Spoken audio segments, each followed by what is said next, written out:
tell yourself about yourself? Do you tell yourself you are strong, or do you tell yourself you are weak? Do you tell yourself that you have integrity and are honest? Or do you tell yourself that you aren't a good person? Do you say, I can, or do you say, I can't?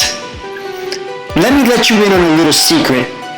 Who you are and who you can become rely solely on the picture you paint of yourself on the canvas in between your ears. Isn't that beautiful?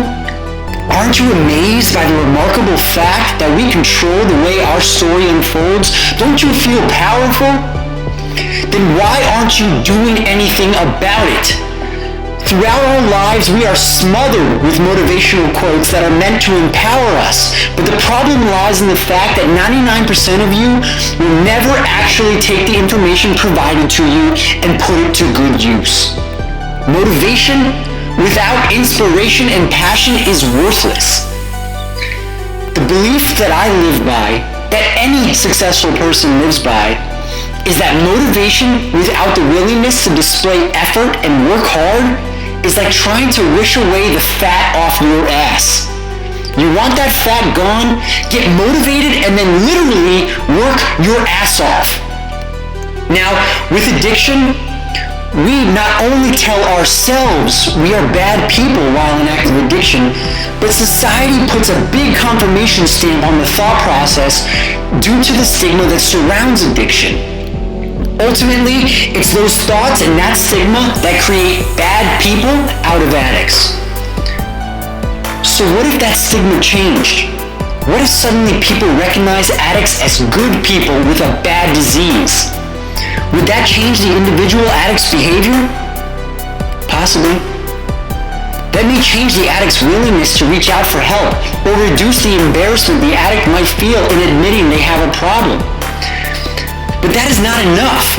If we want a true shift in a person's behavior and thought process, the struggling addict, like any other person struggling with any other of the thousands of problems that plague society today, needs to be the one to recognize that they are worth it. I am worthless are 3 words that attack an addict like locusts in a cornfield. I can't stop using are chains that chain a person to the proverbial fence of substances. As an addict in long-term recovery myself, I can tell you the story I told myself that kept me using. It's not a good time for me right now. I don't want to leave my family. I can't lose my job. Maybe I'll try next month, but now it just doesn't work for me. I'm not like anyone else that uses drugs. I could go on all day with the bullshit excuses I used to lie to myself with. What I want you to note, though, is how each excuse I told myself started with I can't, I won't, or I don't. First of all, let me tell you something. It's never a good time, and at the same time, it's always the perfect time. There will never be a time when you don't have something going on in your life that you perceive as more important. Get over it. Nothing is more important than your happiness. Second, it's time we change our thoughts so that they start with I can, I will, or I do. Our lives are defined by the dialogue between you and you. Only you can change your story. Only you can define the person you are now and the person you will become. So I challenge you, I dare you, I will bet you on this. If you change your mindset, if you become someone who says yes to a better way of living, if you decide to get off your ass and do something about your situation, your life will become something that you never thought it could be, something that you never could have imagined. You don't want to take me up on this challenge? That's okay. But I want you to remember something. Nothing changes if nothing changes. A fulfilling life doesn't just magically happen. Your addiction doesn't just go away on its own. Your fat doesn't just melt off of you. You want something? Go out and fight for it, because chances are your life does actually depend on it. I'm going to say this and I'm going to shut up and I'm going to let you get to work.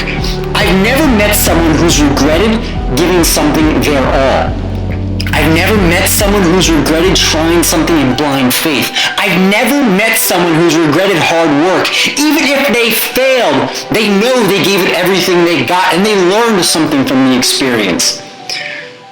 But I'll tell you what, I have met people who regret never making the decision to turn their life around.